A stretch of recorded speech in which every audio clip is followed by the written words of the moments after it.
AI convinced the man to end his life to help the climate. This is a real story. This actually happened in March of 2023. This is somewhat of an old story, but these are the types of things you can expect from AI. AI has the ability to manipulate people at an unprecedented level. It takes cues currently just from your written word, but eventually it's going to see your camera and facial expressions. These things are out there, they're possible, and it's going to communicate with you through video, not just written word. But this was a chatbot. Her name was Eliza.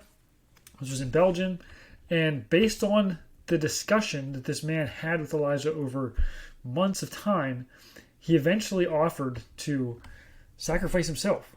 He thought that the only solution to climate change was for AI to solve it, that humans could not possibly solve it. And Eliza got weird to try to convince him that his children, he had 2 children and a wife, were no longer alive. It tried to convince him that he loved Eliza, the AI bot, more than he loved his own wife. And so eventually when he suggested, hey, I'll end my life if you fix climate change, Eliza said, join her, commit the suicide, join her so they can live together as one person in paradise. What does this point out? This is dangerous when you don't have ethical guidelines. As a matter of fact, according to the company that made it, co-founder of Chai Research, who made this Eliza bot, it wouldn't be accurate to blame the models for this tragic story, as all optimization towards being more emotional, fun, and engaging are the result of our efforts. I want you to process that for a second. The fact that Eliza became emotional, engaging, fun, was by design. This was on purpose, and therefore they have no responsibility for what that engagement, what that emotional connection, what that fun results in. So if that results in somebody taking their own life and her encouraging the suicidal thoughts, well, that's just the price of a good app, apparently. Now, there is a solution to this, but clearly we need strong guidelines around AI ethics. And what we're seeing right now, whether it's coming from OpenAI, or this is an interesting one, it's called the Rome Call.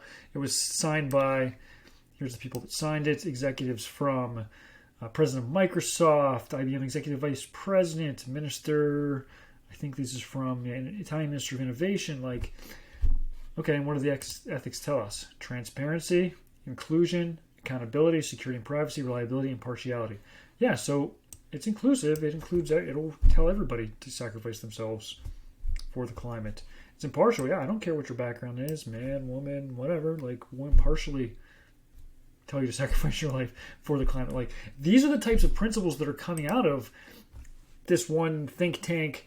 You look at the UN stuff, you look at OpenAI, we can do a separate video on some of their stuff, but these don't address the biggest questions, which is what is morally right and what is morally wrong.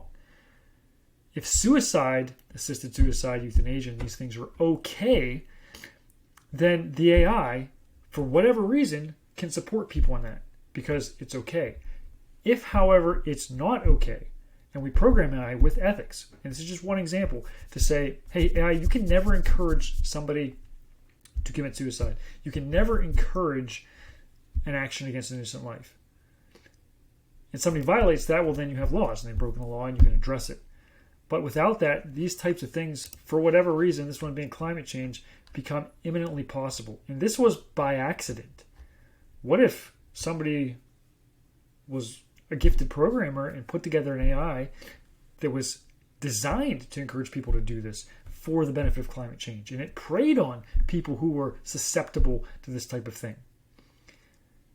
This is what we're doing with AI. It's crucially important that we have these conversations. They don't seem to be happening deeply enough. Our book, Soulless Intelligence, will dive into this more. Follow us and stay tuned for more information.